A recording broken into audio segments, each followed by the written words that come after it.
PTV, Telebisyon ng Bayan.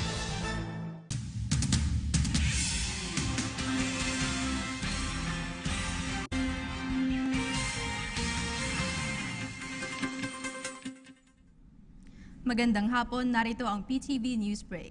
Nakipag-ugnayan na ang OWA Overseas Workers Welfare Administration sa pamilya ni Jakatsa Pawa, ang OFW na binitay sa Kuwait. Ayon sa kapatid nitong si Lieutenant Colonel Angaris Pawa, tiniyak sa kanila ng OWA na matatanggap ng dalawang anak ni Jakatsa ang mga benepisyong nararapat bilang mga anak ng isang overseas Filipino worker.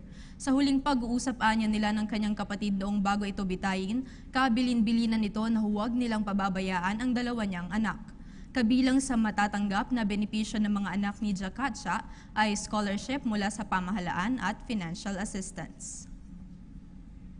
Sa ibang balita, nakatakdang magpataw ng parusa ang LTFRB o Land Transportation Franchising and Regulatory Board sa mga transport group na magkakasa ng mga pagkilos bilang protesta sa mga pulisiyang nais ipatupad ng pamahalaan.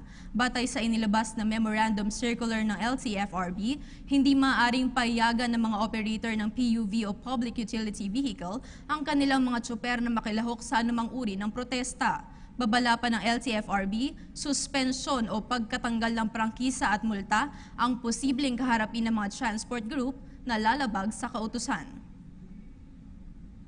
At yan ang mga balitang aming nakalap hanggang sa mga oras na ito. Para sa PTV Newsbreak, ako si Christine Santos.